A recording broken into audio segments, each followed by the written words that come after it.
Aprieto firme mi mano y hundo el arao en la tierra. Hace años que llevo en ella como nuestra gota.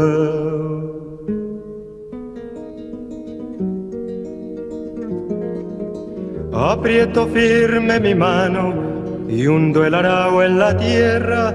Hace años que llevo en ella como nuestra gota. Vuelan mariposas, cantan grillos, la piel se me pone negra y el sol brilla, brilla y brilla.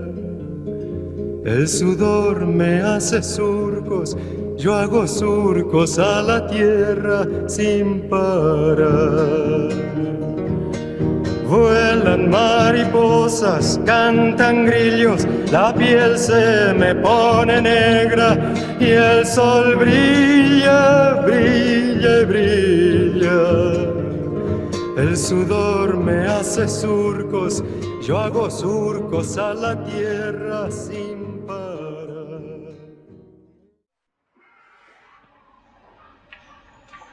Bueno, ¿se acuerda que le había enviado un pequeño cuestionario, no? Sí. Entonces, la idea es básicamente la siguiente. Estamos en el 2017, vamos a... Bueno, ya pasó la fecha, era el 14 de septiembre, la fecha en la cual había salido por primera vez la primera edición del tomo 1 del Capital. Ya. Hasta la fecha se sabe. Sí, Ya. 14 de septiembre de 1800. En el fondo no era el tomo 1, era el Capital. Sí. No había tomo 2, ni 3, ni estaba en vista. Bueno, era el Capital. Ajá. Y en él se lo transformó en tomo 1, ¿no? Sí. Claro, yo encuentro bien, ¿no? Yo no digo que no debe ser, pero hay que darse cuenta que para Marx el Capital es el primer tomo. Claro, después, con razón, Engels lo transformó en primer tomo, ¿no? Ajá. Y el próximo año celebramos el 200 aniversario del nacimiento de Marx, el 2018. Sí. Recordando 1818. El joven Marx. Sí. Siempre distinguen entre joven Marx y el joven Marx no se sabe hasta cuándo dura. Ajá. Pero por lo menos con 30 años era todavía bastante joven y después era maduro. Claro. Con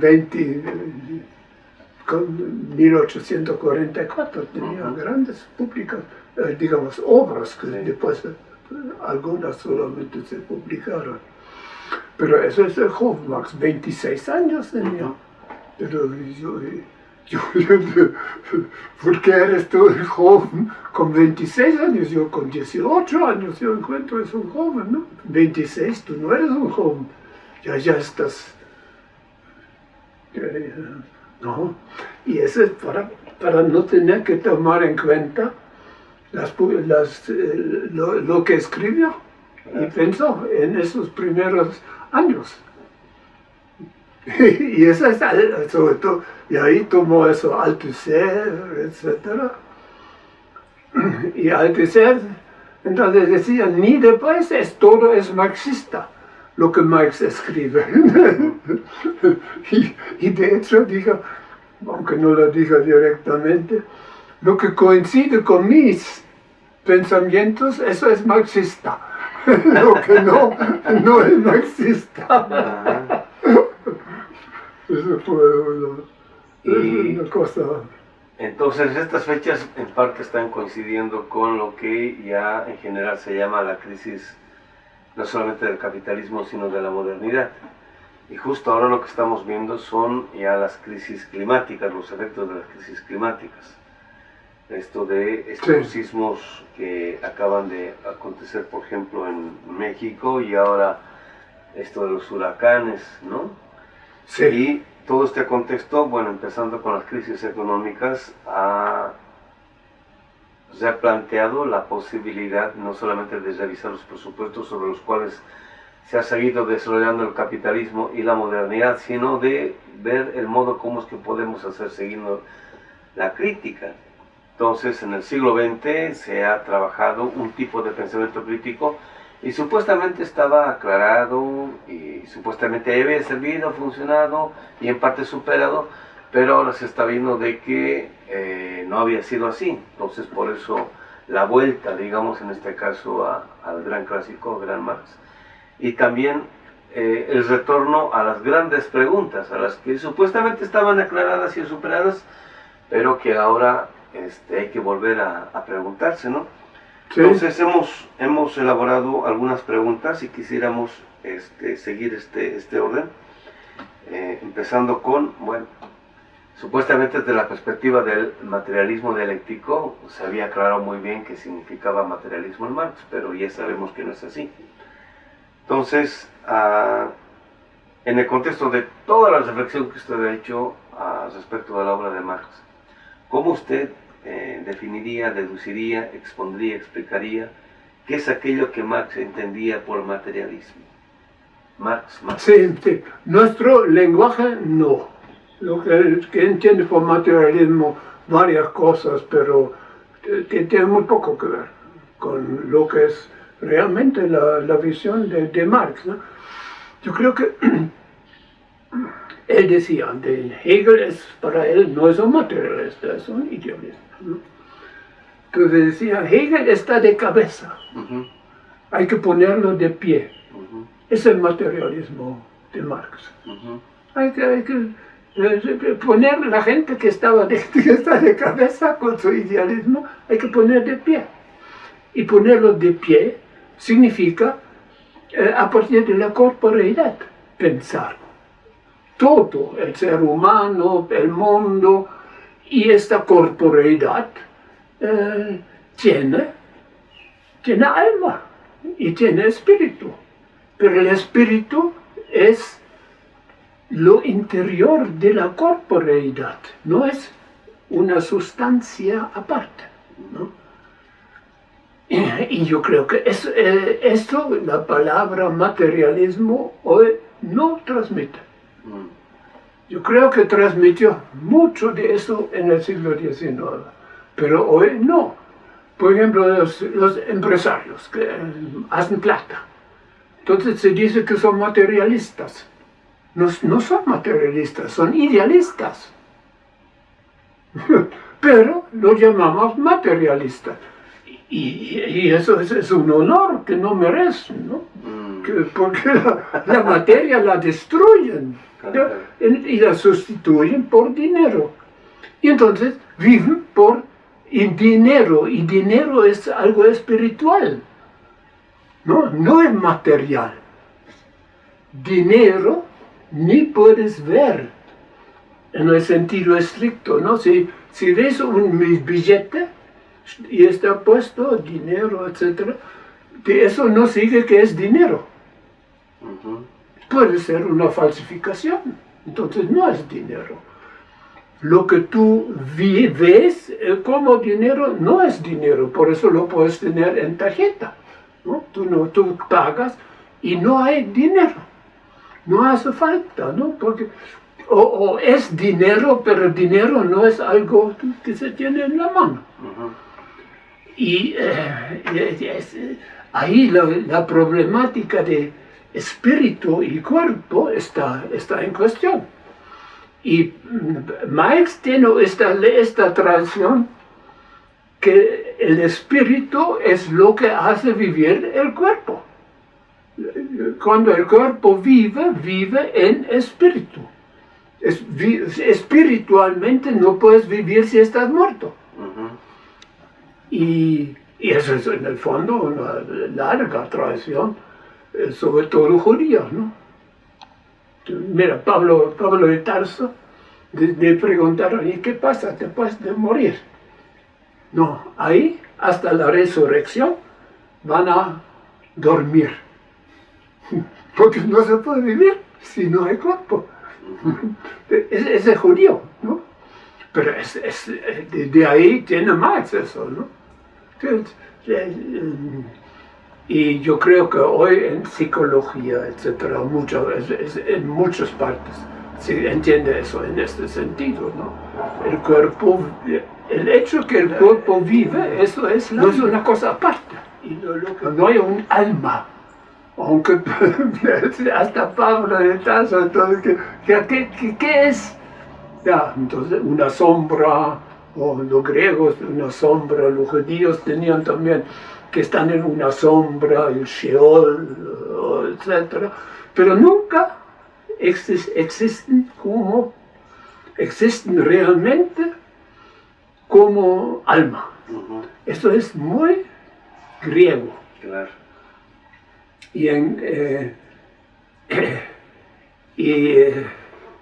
Ahí viene por la gnosis al cristianismo, ¿no? El cristianismo, el cristianismo no conoce el alma.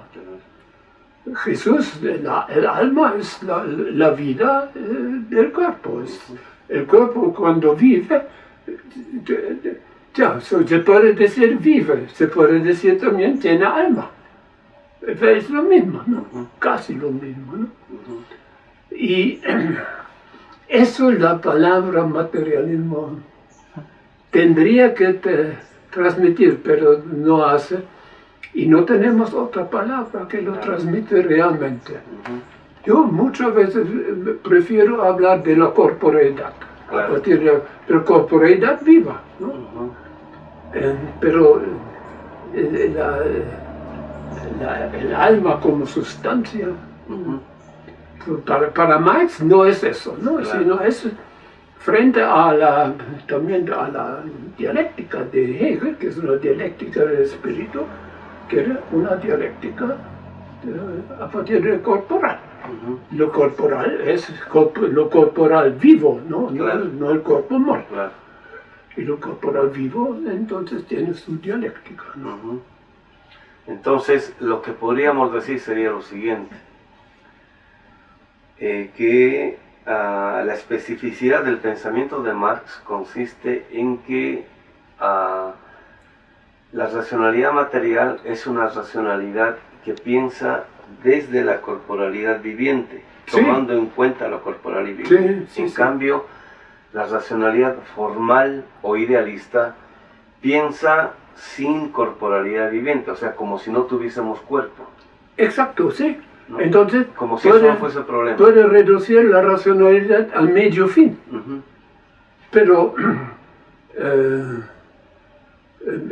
medio fin es una parte nomás de la racionalidad, de una racionalidad vida-muerte. En vivir o morir, ahí es lo clave de la racionalidad. Y si tú atraviesas una calle que hay mucho tráfico, entonces tú sabes, el camino más recto es recto y directo. Pero en cuanto entonces la racionalidad medio fin es marchar. Estás muerto después de 2 pasos.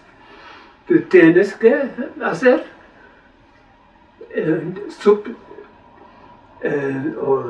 tienes que poner en segundo lugar el medio fin, porque se trata de vida muerta. Si tú puedes vivir con eso, entonces es racional. Y eso, nuestra racionalidad excluye eso, ¿no? Muerto, no importa, ¿no? Yo tengo nada más que la relación medio-fin. Es decir, el problema de la bomba atómica es poder hacerla. Pero el verdadero problema es un problema vida-muerte, ¿no? No aplicarla. Y eso es la verdadera racionalidad que está por encima de la racionalidad vida medio fin, ¿no? Y se deja de lado. Claro.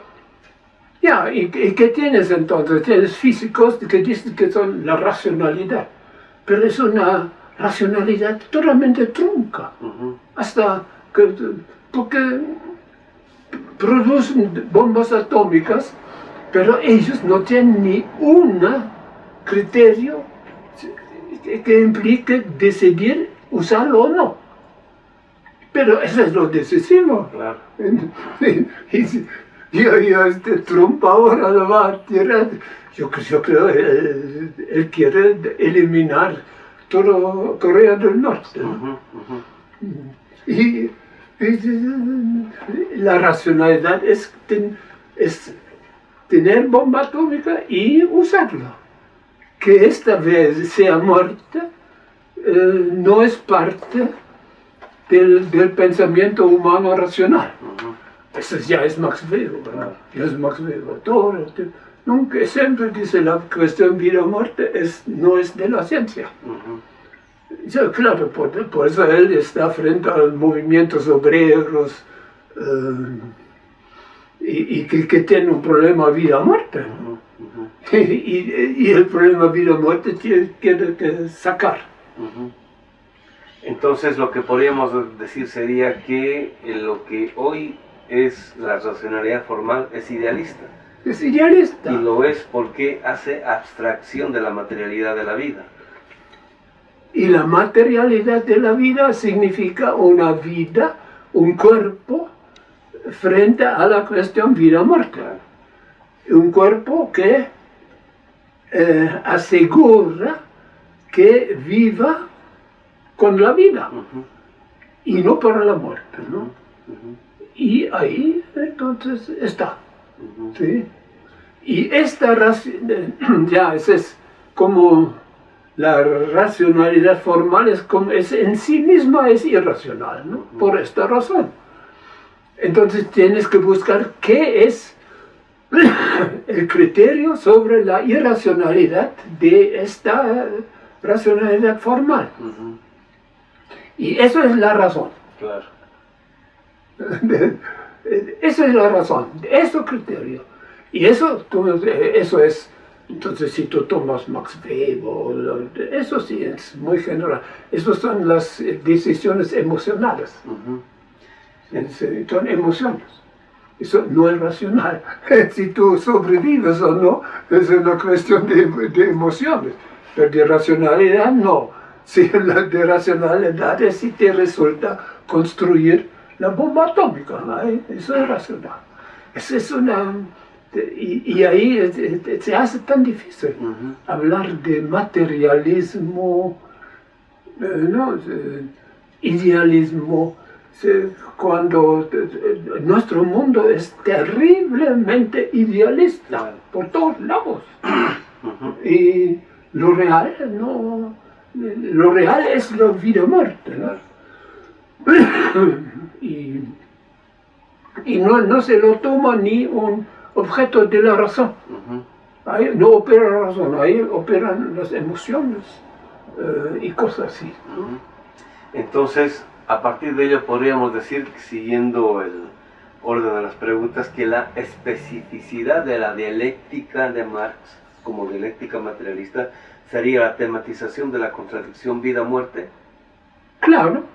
Y entonces, mira que en la hegeliana, ¿no? Ya tienes, tú tienes una cosa espiritual, vida-muerte no entra en la reflexión. Y al final es el espíritu absoluto. Marx tiene otro final, que no es el espíritu absoluto, es lo que en 1844 formula como comunismo. Es una vida de una vida lograda. Claro, después hay que ver cómo se hace que haya la vida lograda, pero es una humanidad que vive una vida lograda.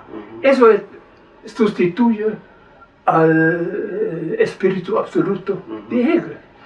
Y eso solamente se puede discutir discutiendo sobre la corporeidad del ser humano, vida-muerte del ser humano y eso. Y ahí aparece la otra dialéctica. Y es una dialéctica ahora en relación a la idea, que es también una idea, pero no es idealismo, la idea de una vida lograda. Claro. La vida lograda ahora como comunismo, cada cultura tiene algún concepto de vida lograda, Claro. y no de espíritu absoluto. Ninguna cultura se rige por espíritu absoluto, ni la de Hegel. Pues es la vida lograda. Y eso introduce Marx frente a Hegel. Y eso ha producido también muchos malentendidos, ¿no? Pero ese es el problema. La vida lograda es lo que es lo racional, no es lo emocional, lo que queremos mucho, pero vamos a ver la racionalidad ahora es el medio fin. Claro. No, la vida lograda ahí es la razón que responde a la irracionalidad de la relación medio-fin. En el lenguaje popular, la irracionalidad de la racionalidad medio-fin es este famoso no debes cortar la rama del árbol sobre la cual estás sentado. ¿Eso es una racionalidad o no? ¿Lo excluyen? Hablan libros de racionalidad de 100.000 páginas, ¿no? Ni una sola vez se menciona eso. No hay que cortar la rama del árbol sobre la cual tú estás sentado. Y si lo haces, eres el tipo más irracional, aunque tú hayas cortado muy bien y muy rápido. Aunque seas tú el primero que llega a cortar tu rama, tú caes en la total irracionalidad. No tenemos presente eso, pero en el lenguaje popular es algo que en todas partes está presente. Que cualquier campesino te va a decir eso. No cortes el árbol, la rama del árbol sobre la cual estás sentado. Pero Max Weber no. El campesino sí. Entonces, no, eso era ya lo que dicen que lo dijo Shakespeare. Cuando ya no le ocurre nada, él va a ponerse una ropa para ir a los bares de Londres y hablar con la gente. Ahí después tiene buenas ideas. y no con Max Weber. Ahí no le van a venir las buenas ideas. Ahí en esta perspectiva, bueno, desde fines del siglo XIX, pero especialmente en el siglo XX, que es cuando cobra relevancia la investigación científica, la ciencia moderna desarrolla su propia estructura cognitiva en términos de lógica, cosa que después de Popper se llama la lógica de la investigación científica. Sí. Y no llega a resultados como a los que usted recuerda o hace alusión o desarrolla a partir de Marx. Entonces, ¿a qué tipo de estructura lógica habría desarrollado Marx en el Capital para llegar a resultados a los cuales él ha llegado, pero que también usted está llegando? Ya, yo diría es precisamente eso, vida-muerte, calcular, o someter todo cálculo bajo el criterio vida-muerte. Y no bajo un criterio de de verdad o no verdad. Entonces, sino vida o muerte. Con un conocimiento de esto, ¿puedo vivir o me destruyo? Claro. Y entonces tú tienes con el pensamiento del capitalismo. Tú puedes vivir, bueno, este siglo todavía, pero el otro ya no. Entonces,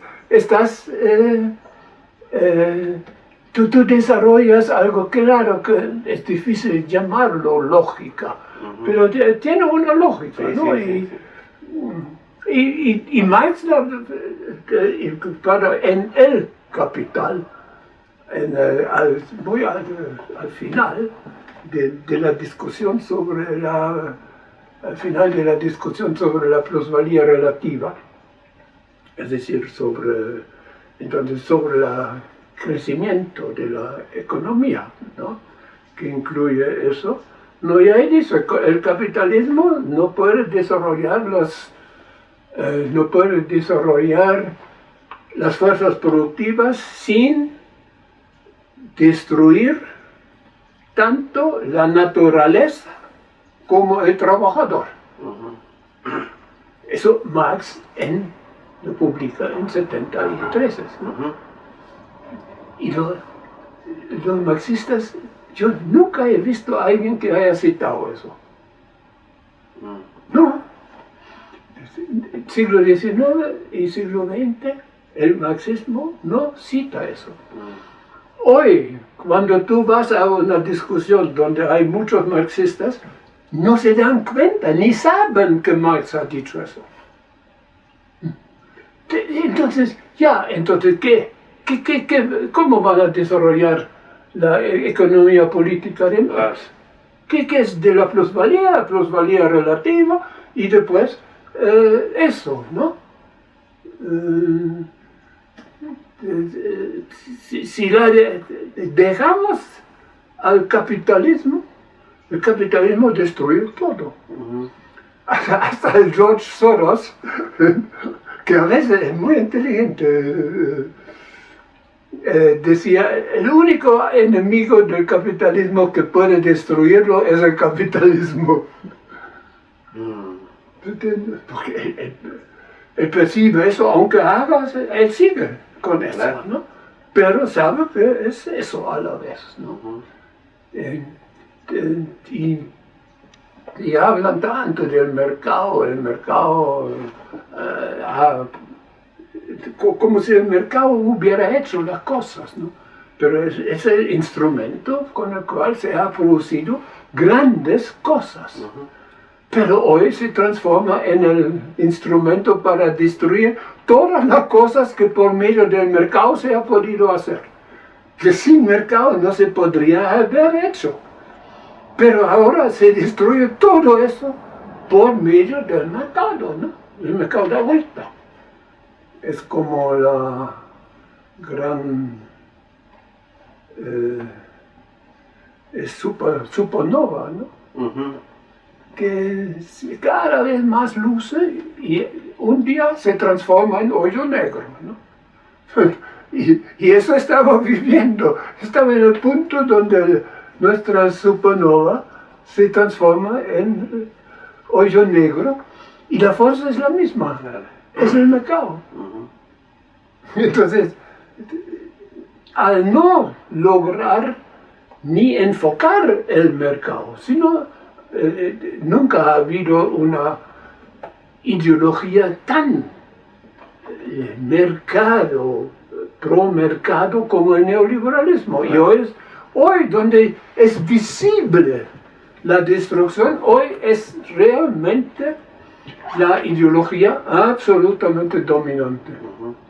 Ahora en Alemania había elecciones. 6 partidos que salieron con diputados. 5 de ellos son neoliberales, e inclusive los verdes. Los verdes hoy se han ido a eso. Los verdes, los liberales, los demócratas cristianos y los AfD. Lo único es la izquierda, y que tiene 9%. Es visible. Y neoliberalismo significa el mercado es guiado por la mano invisible, es decir, hasta por Dios, ¿no? Mano invisible es la mano de Dios desde 2000 años, ¿no? En la Stoa empezaron a hablar del Dios en el cosmos como mano invisible. Newton. Ya. Que también las estrellas son guiadas por la mano invisible. Y entonces viene Adam Smith, hace 200 años o algo, un poco más. El mercado es guiado por la mano invisible. Nunca se ha tomado eso tan verbal como hoy. Bueno, nunca, quizás el Manchester capitalismo, pero no era teórico, pero de esta brutalidad nunca, y ahora sí. Y empieza a imponerse en 1980, sobre todo, con Reagan. Empezó con el golpe militar chileno, después vino la Margaret Thatcher y después Reagan. Y entonces se hace eso sobre el mundo entero, la mano invisible. Eso es 8 años después de publicar el informe del Club de Roma. Y que había impactado a la gente. Sí. Y que había dicho, tenemos poco tiempo y si no la aprovechamos vamos todo al carajo. Pero, ¿qué es la respuesta? 8 años después viene el mercado total. Y sin un límite. Todo es mercado. Y ahora el mercado nos destruye todo lo que con por medio del mercado se ha hecho. ¿No? Eso me parece, es el problema, ¿no? Entonces, a ver, haciendo más o menos una síntesis de lo que está desarrollando usted. Entonces ahora podríamos decir de que la lógica de Marx es dialéctica, no solo porque piensa a partir de la materialidad de la vida humana, sino que es una lógica dialéctica materialista porque piensa a partir de la contradicción vida o muerte y a partir de ello desarrolla una lógica. Y tiene como visión la vida lograda. Exactamente, ¿no? Entonces en ese sentido sería una lógica de la vida. La lógica de la vida. No, en ese sentido sí, lógica de la vida. Que parte explícitamente a partir de esto que como contradicción vivimos siempre en el mundo de la vida cotidiana y desde ahí elabora un pensamiento pertinente como para poder entender esto que está sucediendo en el contexto. Sí. Y de toda el propio marxismo dejó que ahora celebra mucho el capital, pero los economistas marxistas no saben qué hacer con el capital, no es cierto. Donde se toma en serio el capital es en los cursos de lectura de capital de los estudiantes. Ese es el lugar que tiene su lugar positivo, yo encuentro. Pero la teoría de Marx ha desaparecido. Claro. Y es precisamente eso, que la vida se trata de vida o muerte y la opción por la vida es una opción en contra del capitalismo.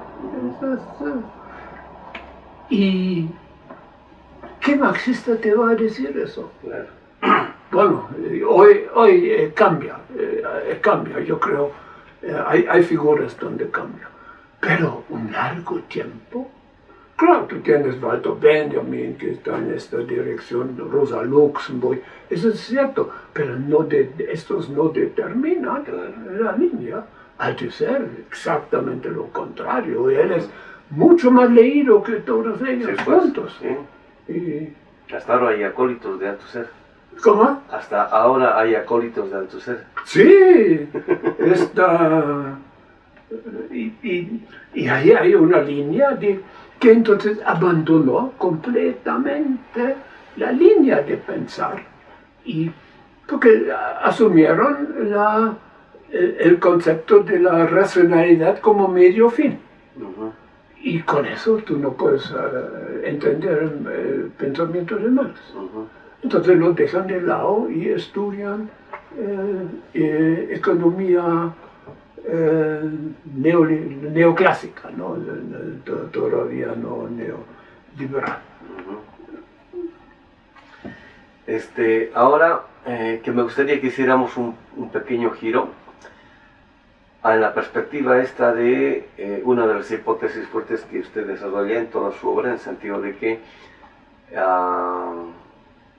el núcleo central de la obra de Marx sería desarrollar una teoría del fetichismo y que el contenido de ella sería el modo como es que el método de Marx arriba al final, ¿no? Deviene al final, digamos, como un momento así de toma de conciencia en el sentido de madurez de todo su pensamiento. Es la crítica de los fetiches que aparecen y que produce el Capital, y que, bueno, ahora en la discusión contemporánea deviene en esta tesis que está en parte de moda, pero no bien comprendida, no bien desarrollada, cuando Benjamin dice que el capitalismo es como una religión, ¿no? Es no como una religión, es una religión. Ahora hay cualquier cantidad de evidencia al respecto, ¿no? Pero al principio empieza así, ¿no? Digamos. Sí, es como una religión, de hecho, sí, sí. Entonces, ¿cómo usted explicaría esto? Que en Marx lo duro, lo fuerte sería la teoría del fetichismo, y cómo es que ahora se podría seguir desarrollando esto. Sí, pero en el fondo el fetichismo es mirar la economía como si no fuera economía para la vida. Mirarla bajo el punto de vista de una economía para ganar dinero. Eso es fetichismo, pero ahora tiene ahí un centro que hoy cada vez más se está elaborando. El mercado, con su capacidad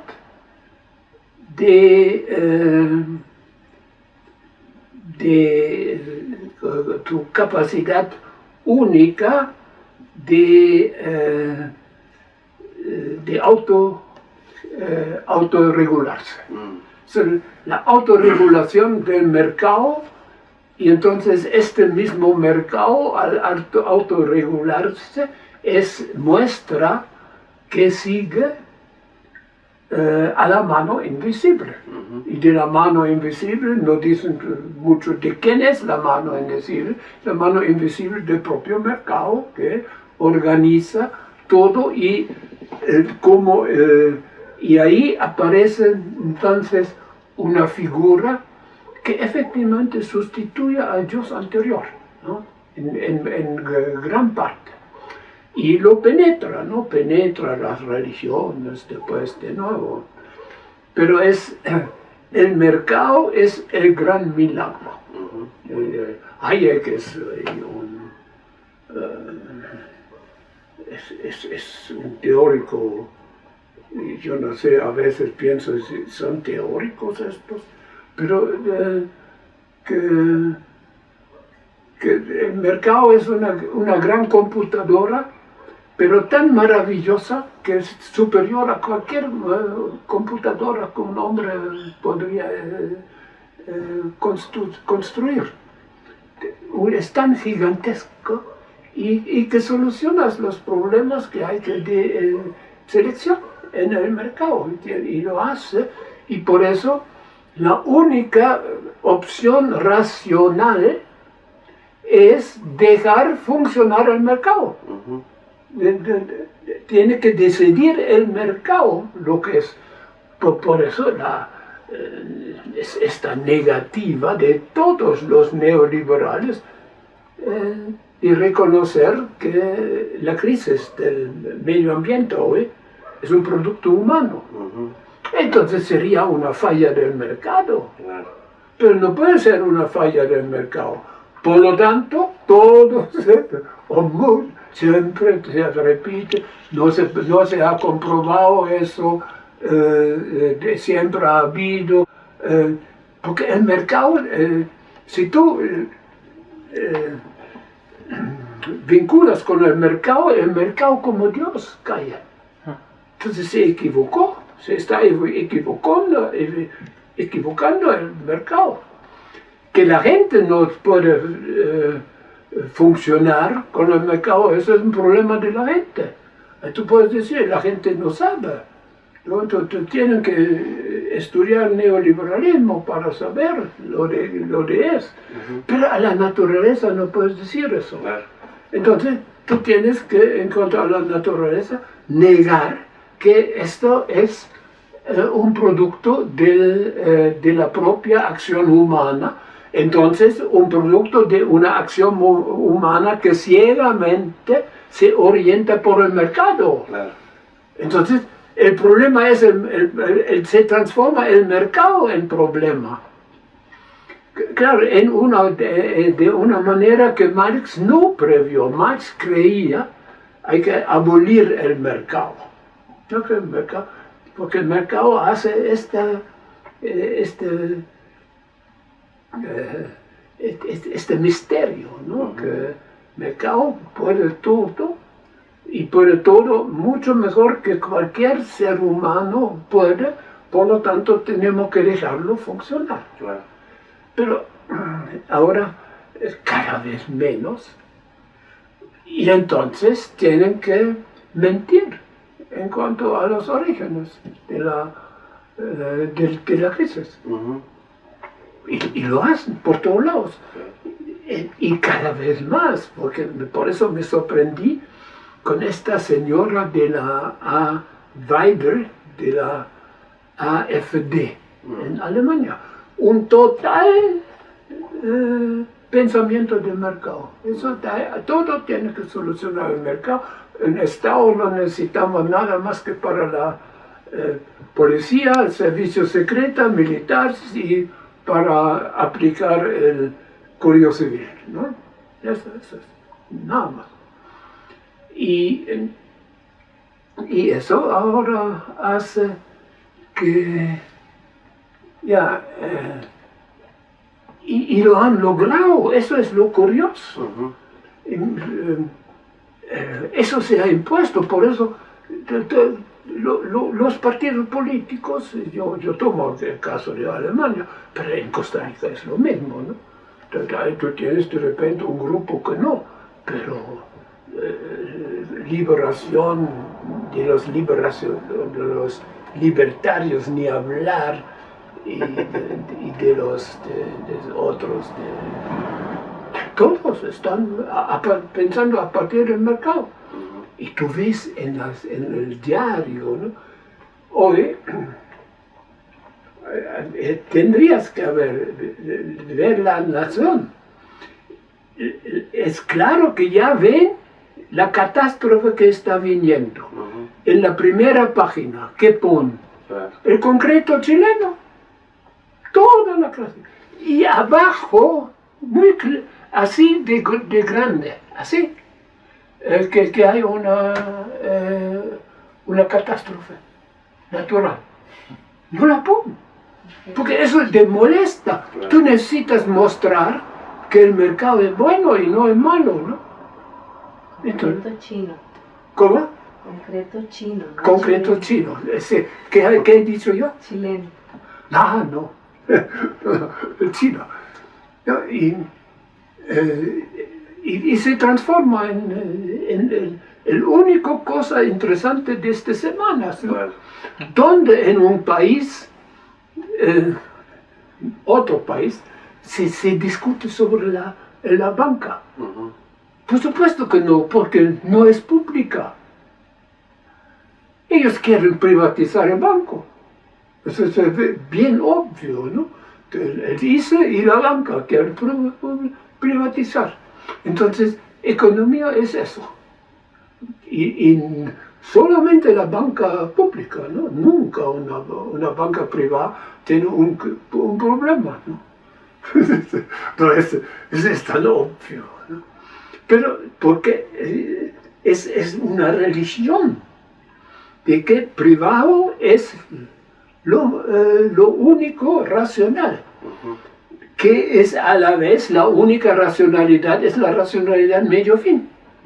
Es lo mismo, porque la racionalidad medio fin opera en el mercado y ha sido desarrollado por medio, como instrumento de la imposición de la racionalidad medio fin, es el mercado, ¿no? Entonces, tú tienes todo sobre la racionalidad medio fin, el mercado, y entonces la privatización es la universalización de la racionalidad medio fin. ¿Y qué? La racionalidad vida-muerte? Mira, hay algo bajo el título, a veces bajo el título bioética aparece algo de la racionalidad, pero lo tratan como una cosa especial, aparte, y muy curiosa, ¿no? La bioética es algo muy curioso, y sobre la cual hay que hablar, pero nada más, ¿no?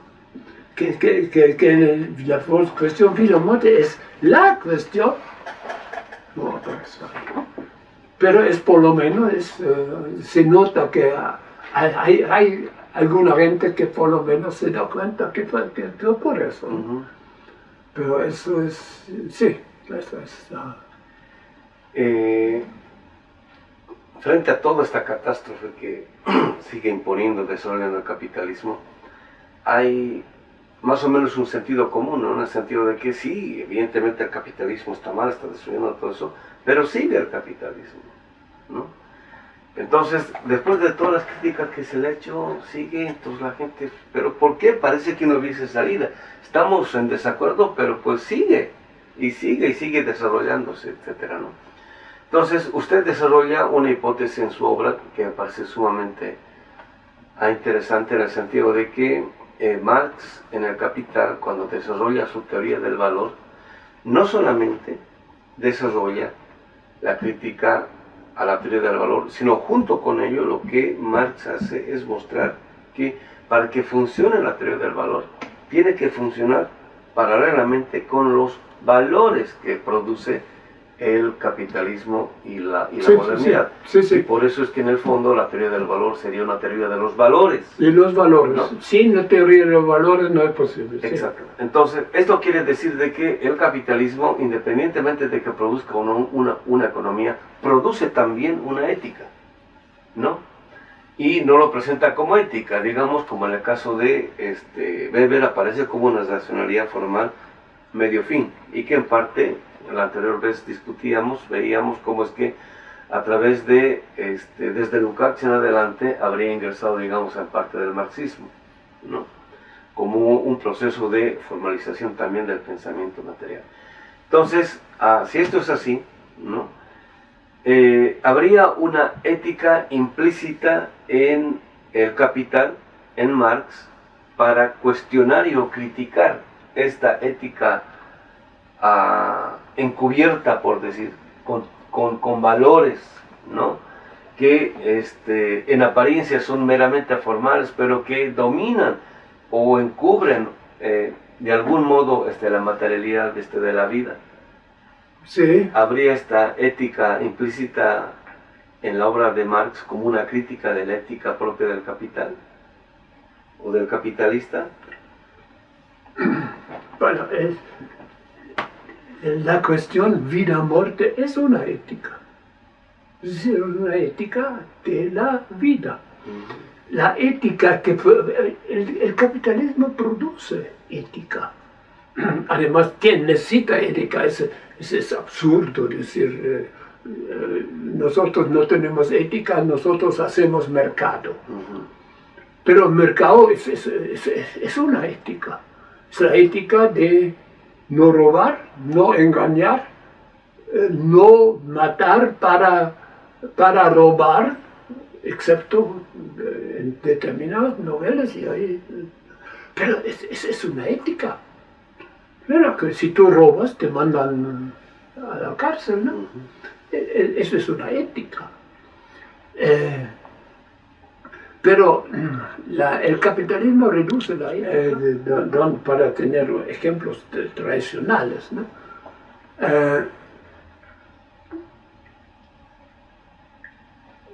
En el caso de una deuda, la deuda impagable, ¿no? Lo hemos visto ahora muy reciente, fue el caso muy conocido, fue Grecia, ¿no? Ahora Puerto Rico tiene el mismo problema, declararon bancarrota y no pueden pagar. Pero nadie discute siquiera que hay que, entonces, cuando no se puede pagar, no se debe pagar, ¿no? Si no, entonces ahora tienen que entregar todo.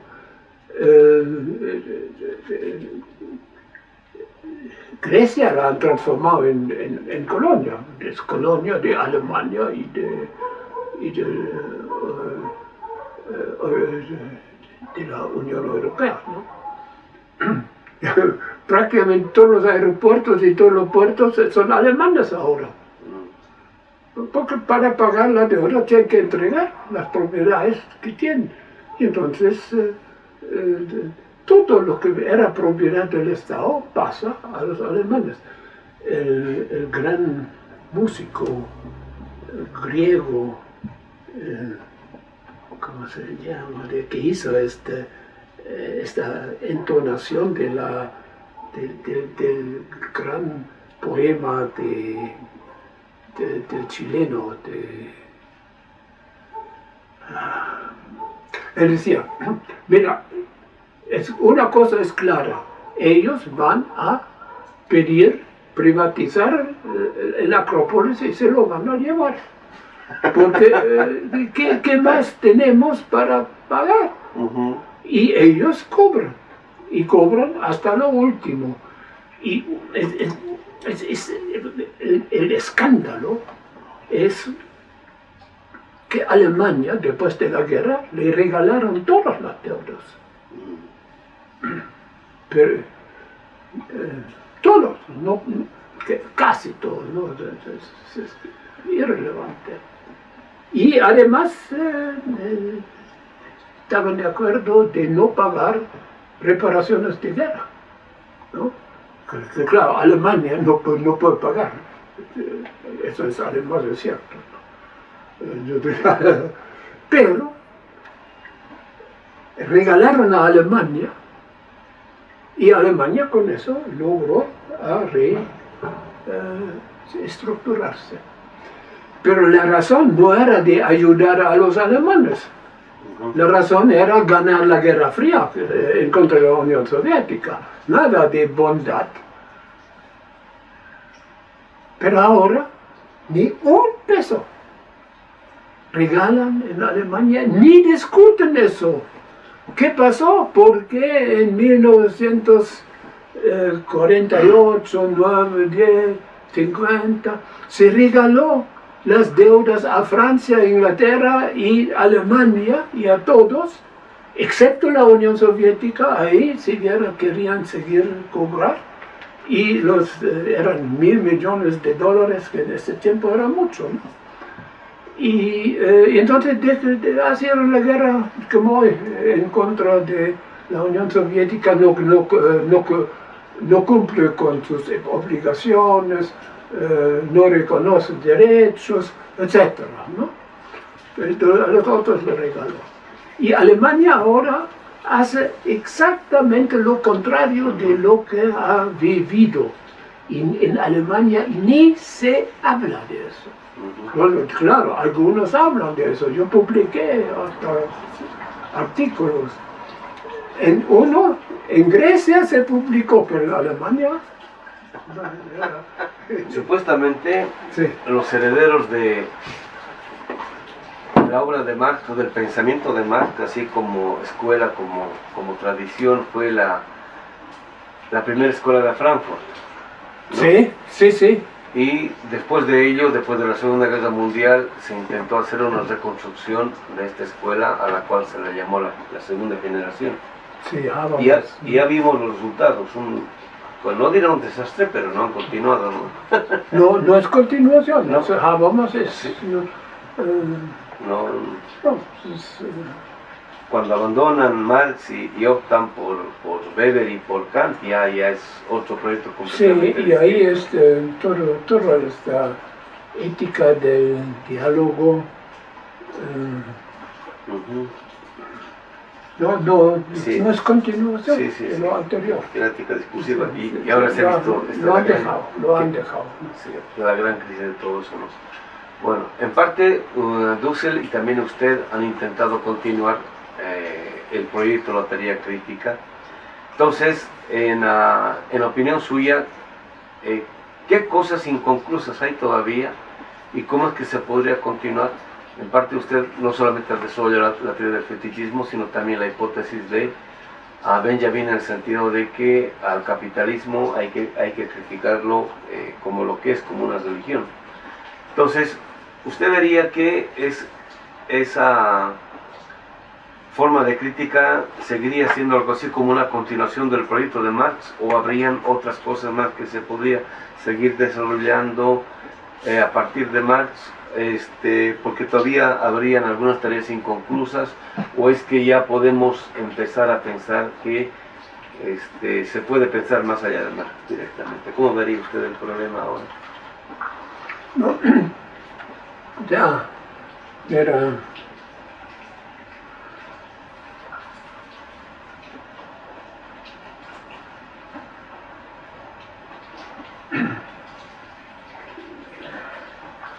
No,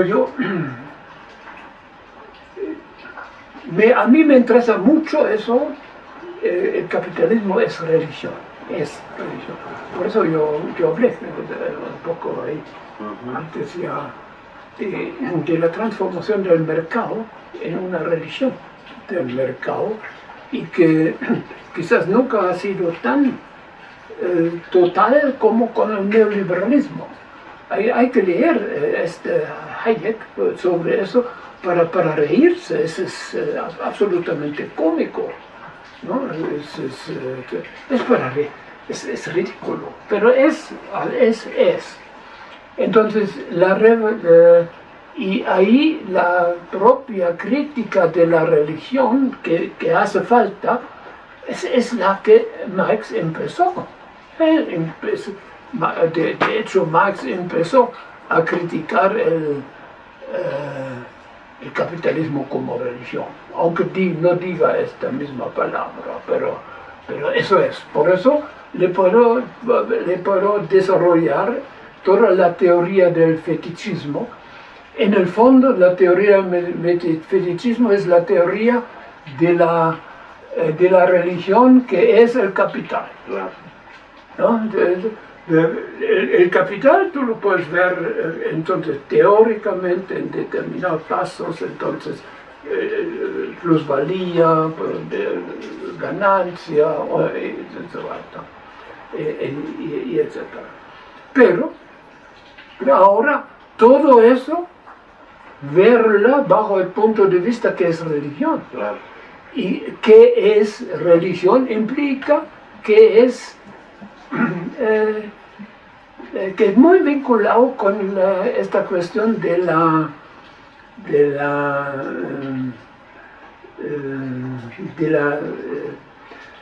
ética vida-muerte.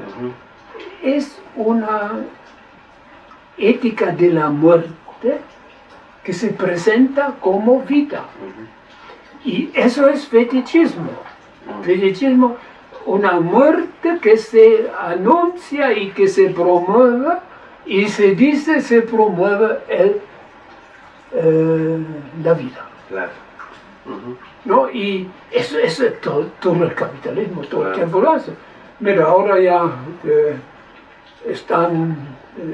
Trump está bajando los impuestos para el capital, ¿no? Del 35% al 20%. ¿Cómo lo justifica? Para ayudar a los obreros. ¿Y por qué ayuda a los obreros? Si hacen eso, los capitalistas van a invertir más, porque tienen más dinero, lo van a invertir y va a haber más trabajo y además, al tener más trabajo, van a poder subir los salarios. Eso no es para los capitalistas, eso es para los obreros. Y eso es en general, ¿no? ¿Qué es? Que ya bajo Camp-Dessus, ¿no? El Fondo Monetario. ¿Qué es la manera más racional de ayudar a los pobres? Bajar los impuestos de los ricos. Porque entonces invierten más, tienen trabajo y sus salarios como consecuencia van a subir. Entonces, ¿qué más podemos hacer para ayudar a los pobres? Eso es lo que tenemos que hacer. Ese fetichismo. Claro. Y hacer ver todos los actos de compra-venta en el sentido de esta relación, vida-muerte, y eso tiene dentro de la ideología de la burguesía, tiene una tradición, que es ayudar a los pobres es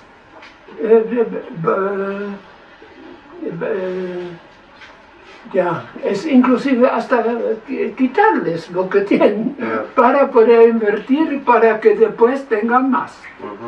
Todo es esto. Entonces, ¿qué es el realismo?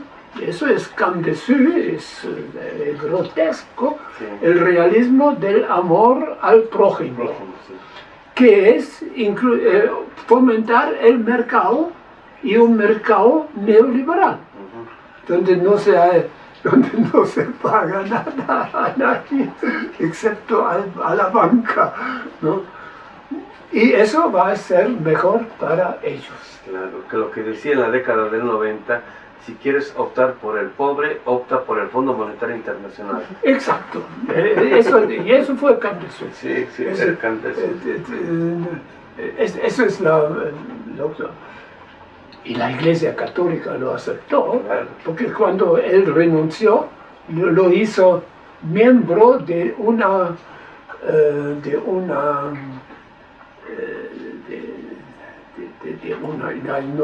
institución muy vinculada con el Vaticano, Justicia y Paz. Y él lo nombró como miembro de esta institución, de las 8 personas que la dirigen, porque él sabe de justicia y paz, ¿no? Como presidente del Fondo Monetario. Y ahí viene la crítica de la religión, pero como crítica del mercado. El mercado no es eso. Cuando también había otro, sí, había ideologías mucho de Laflo, la teoría, cuando se bajan los impuestos para los ricos, los grandes capitales, eso se paga a sí mismo, porque ahora van a aumentar la actividad y esta actividad va a pagar impuestos, aunque menos por entidad, pero como va a haber muchos más, de hecho vamos a tener más ingresos de impuestos de parte de la gran industria que sin bajar los impuestos de la gran industria. Y ahí siempre es esta figura central de la religión del mercado, que es el propio mercado y el dinero. Y que se transforma entonces hasta de un objeto de piedad, ¿no? Es Goldman y Sachs, ¿no? Es el banco mayor, esos son puros religiosos, ¿no? Que el jefe dice, lo que hacemos es la obra de Dios. Claro, porque Dios, el mercado es Dios, ¿no? Entonces es cierto. ¿No? Y esta crítica, yo creo,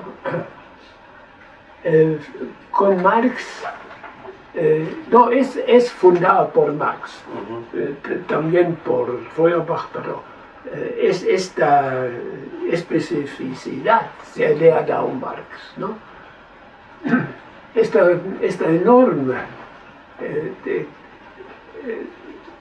crítica de la religión siempre tenía un problema y que resultó. Después, Marx suponía que al realizar el socialismo, la religión va a morir. Él nunca quiere abolir la religión, quiere abolir el dinero y el Estado. Al hacerlo, la consecuencia, sin embargo, va a morir la religión. Y eso es falso. Y lo que ha tenido sobre los países socialistas una consecuencia fatal, en que confundieron crítica de la religión con ateísmo. Entonces, ateísmo significa si existe Dios o no existe Dios. Ya. Y si no existe, ¿qué pasa? Es igual, no pasa nada. Y si existe, no pasa gran cosa tampoco. Pero la crítica del fetichismo deja de existir. Que el socialismo se pone ateo es precisamente abandona la crítica de la religión de Marx, que es a partir de los años 50 del siglo XIX, es crítica del fetichismo. Entonces tú no tienes en la tradición del socialismo ni una crítica del fetichismo, casi ninguna, ¿no? El libro que tú traías me publicaron en Cuba, ¿no? Ahí sí, en Cuba se cambiaron, ¿no? Entonces volvieron a tomar la crítica de la religión y no la cuestión si Dios existe o no. De que Marx ni una vez pregunta si Dios existe o no. Para él, claro, para él no existe, pero eso no es el problema. Y cuando le quieren introducir en el Partido Socialdemócrata el ateísmo como condición para ser miembro, veta eso. También Engels lo acepta, porque no se trata de ateísmo o no, se trata de fetichismo o no. Es decir, si el mercado es el Dios, y entonces el aplastamiento total tanto de la naturaleza y del obrero. Lo que Marx había ya dicho en El Capital. Pero eso era parte de su crítica de la religión. Pero ahora, como es un problema de ateísmo, la crítica de la religión de Marx desaparece. Ha vuelto, yo creo, y yo trato de hacerla volver. Pero como crítica del fetichismo y desarrollar lo que en la sociedad puede ser, cuando se hace política, una política socialista, etc., ¿qué es el lugar de la religión? Claro, habría que hacer. Pero el lugar de la religión sigue siendo crítica de la religión. Y entonces hay una religión que no es falsa. Entonces el problema, ¿no? Pero en el sentido de Marx, ¿no? Y esa es otra cosa. Y yo me intereso mucho. Y lo otro que a mí me interesa es recuperar la teoría del valor trabajo y la teoría de la plusvalía, ¿no? Yo encuentro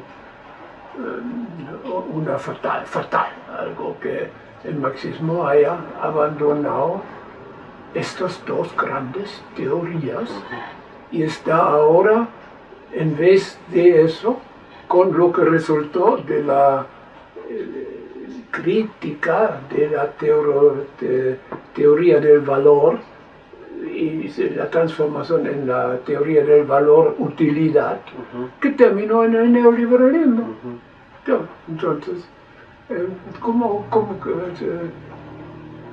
hay toda una tradición se ha perdido en el propio pensamiento marxista de los economistas. Pero entonces, lo que era la crítica, que era a partir de lo económico, una crítica de la economía política burguesa, es ahora un asunto de la filosofía. Entonces, la filosofía habla entonces del fetichismo, pero tampoco usa la palabra, pero no enfrenta la economía burguesa en el plano de la economía burguesa, no la enfrenta. Por eso escribimos este libro, Economía para la Vida, a ver si a partir de eso se puede volver a discutir la teoría económica burguesa y no hacer todo como filosofía, ¿no? Ahora, a ver, siguiendo la estructura de su reflexión y el modo como usted ha desarrollado el trabajo de Marx, poniéndolo en contexto histórico, ¿no? Después de la muerte de Marx, fines del siglo XIX, principios del siglo XX, el marxismo piensa de que el tipo de crítica del capitalismo debe ser crítica científica, porque supuestamente en Marx su teoría sería materialista, dialéctica, científica, más verdadera, la otra sería burguesa, idealista, falsa, etcétera, etcétera. Después de ello, después de Korsch, aparece la idea de que está bien, esa crítica tiene que ser científica, pero también tiene que ser filosófica. Claro. Entonces surge esta posición fuerte de que Marx no solamente hace ciencias, sino que hace filosofía. Pero a partir de Althusser en adelante se refuerza la idea de que el Marx joven hizo filosofía, pero el Marx maduro hizo ciencia. Entonces la crítica es científica.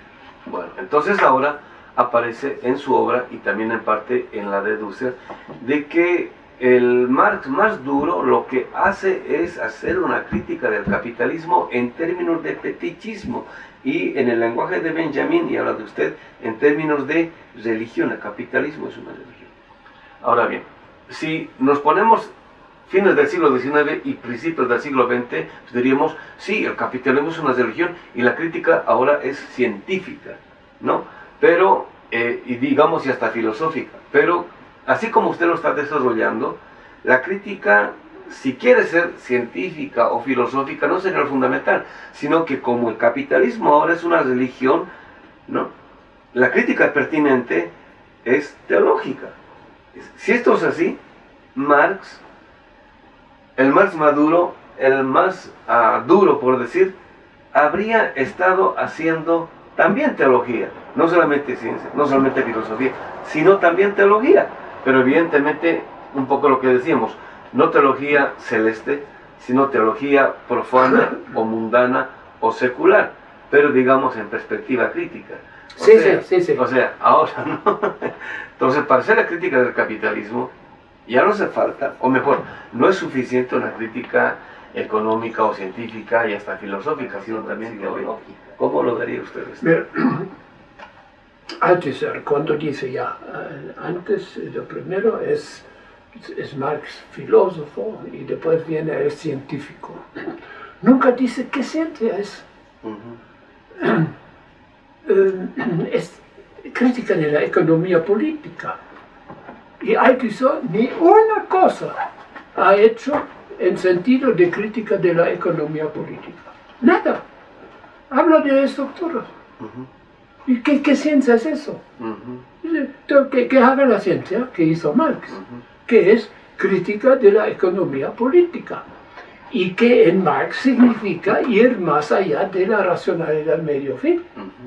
A una racionalidad vida-muerte y a partir de eso constituir de nuevo la crítica de la economía política que implica siempre una filosofía.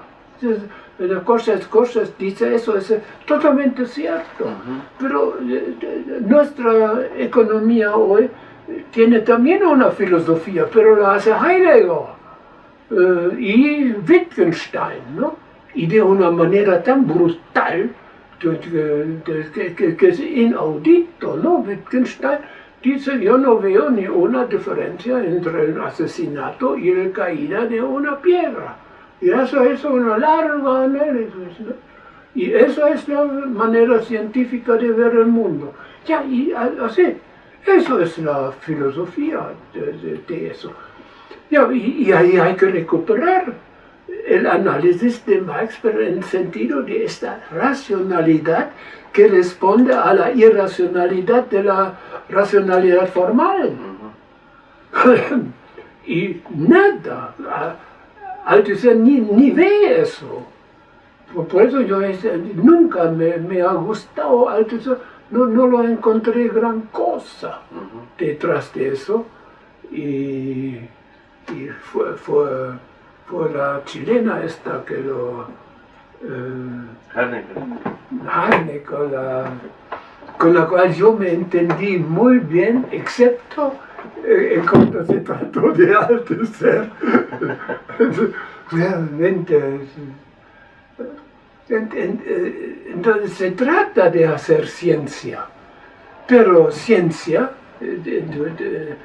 no es hacer lo que dice Wittgenstein, es hacer lo que se necesita decir para entender nuestro mundo.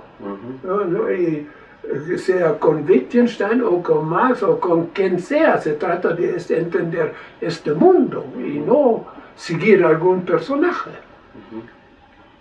Y eso ahí se perdió el marxismo, más bien en un pensamiento de puros burócratas. Y esos burócratas después cayeron, ¿no? con la caída de la Unión Soviética. Y esos burócratas entonces se pusieron en el bolsillo todas las propiedades del pueblo y se transformaron,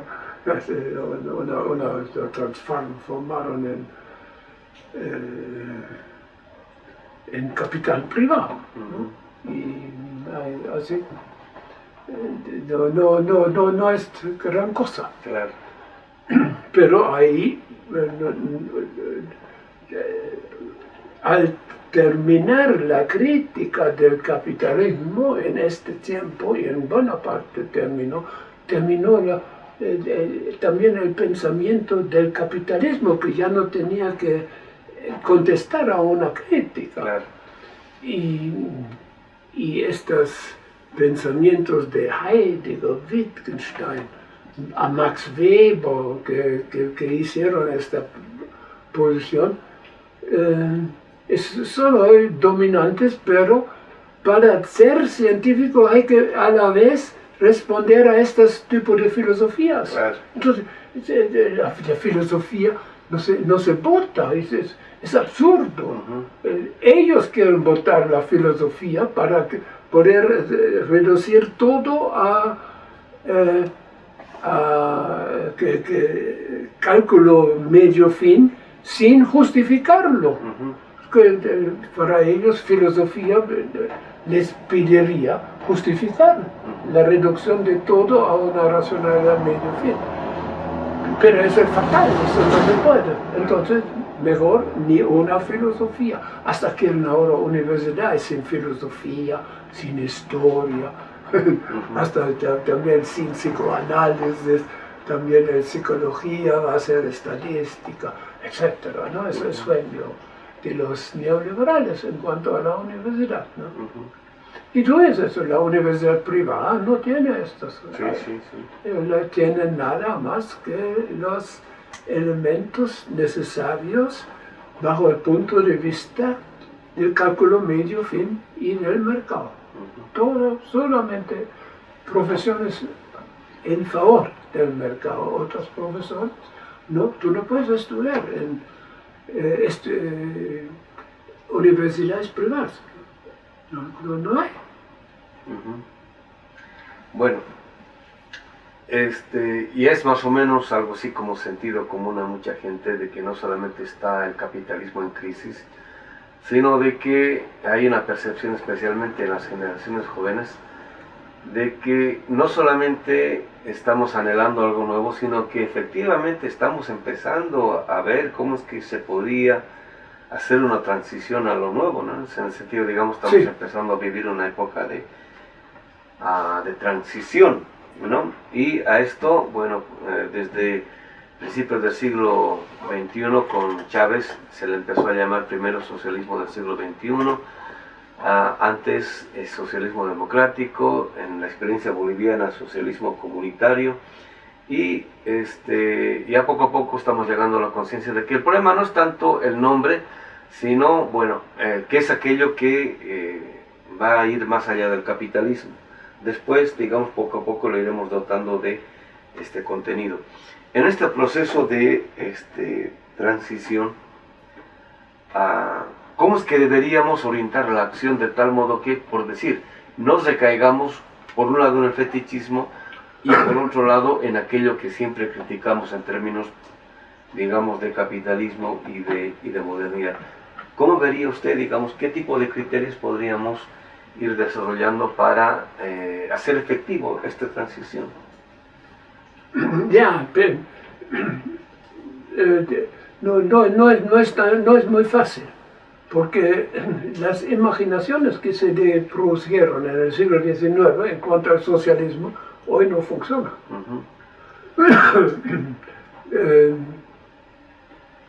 Entonces, hasta la palabra socialismo no funciona. Sí. Entonces dicen, queremos socialismo. Nadie sabe lo que es eso. Hace 100 años todo el mundo sabía, pero ahora no. Entonces, socialismo del siglo XXI, ¿no?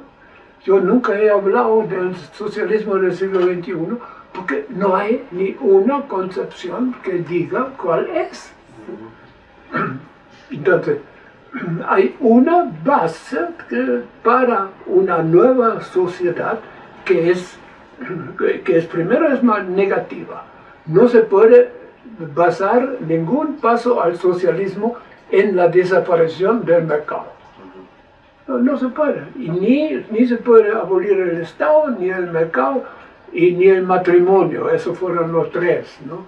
Se puede cambiar el matrimonio, se puede de matrimonio hasta entre hombres o mujeres, todo eso, pero no se puede cambiar, eliminar el matrimonio.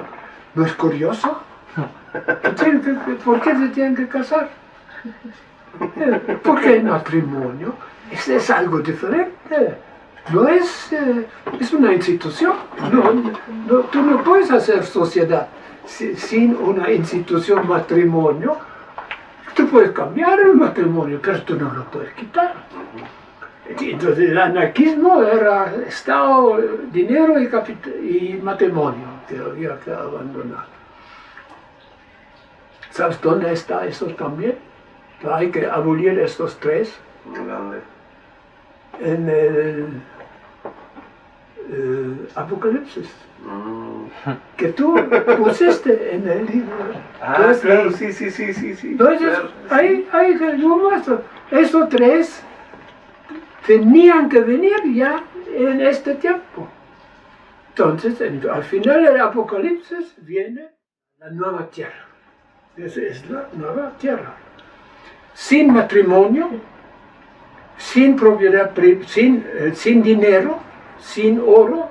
El oro es para asfaltar la calle y sin Estado. Hace 2000 años y se ha leído este Apocalipsis hasta hoy es un puro libro de la derecha y no se ve que eso es a dónde va el Apocalipsis. Es comunista. Claro, es algo que no se puede hacer, que Dios va a hacer. Claro. Eso sí, ¿no? Ahí hay evidente una diferencia muy grande. Pero cuando yo leí eso, que se va a abolir ahí el dinero y hacerlo para asfaltar las calles, ¿no? Entonces, la gente se les enseña qué maravilloso. No se dan cuenta que es la abolición del dinero, ¿no? Ni se habla de eso. Pero Lenin le preguntaron a él ¿qué en el comunismo se va a hacer con el oro? Y entonces dice, los urinarios públicos. Es lo mismo que el Apocalipsis. Claro. Porque la calle en este tiempo son urinarios. Claro. Y la gente que lee el Apocalipsis, por supuesto, no se da cuenta. Creen que, pura maravillosa. ¡Qué maravillosa! Ahí le orinan encima. Y Lenin se dio cuenta. Es uno de esos, quizás el único que se ha dado cuenta. Que eso es también el Apocalipsis, ¿no? Bueno. Entonces, ¿cómo sintetizaría usted ese criterio, digamos, de posibilidad de criterio de orientación para una transición? Lo más racional posible. Mira, es que un mercado sistemáticamente intervenido claro, bajo el punto de vista de no destruir la naturaleza, no destruir el ser humano y marginar el negocio de la banca. Esos son los tres que dijo Polanyi. Claro. Pero esos son de Marx, claro. lo tiene de Marx, ¿no? Y este tipo de pensar una nueva sociedad, yo creo, eso es quizás un poco demasiado secular, pero yo no podría decir otra cosa, y en estos términos significa una convivencia completamente diferente. Claro. Pero a partir de mercado, Estado y matrimonio, y esta idea del apocalipsis que aparece después en el anarquismo y vuelve de alguna manera empezar está en el comunismo de Marx, ¿no? Es algo maravilloso, como algo, una ausencia que está presente, y no algo por hacer. Y es realmente a mí me ha impresionado mucho este paso del apocalipsis al comunismo y al anti-autoridad, ¿no? Y es realmente algo que hay que tomar, que en las grandes religiones se hacen reflexiones de este tipo, que hoy tú no puedes hacer religiosamente, tú los pones en lo profano, pero hay una continuidad. Claro. No es...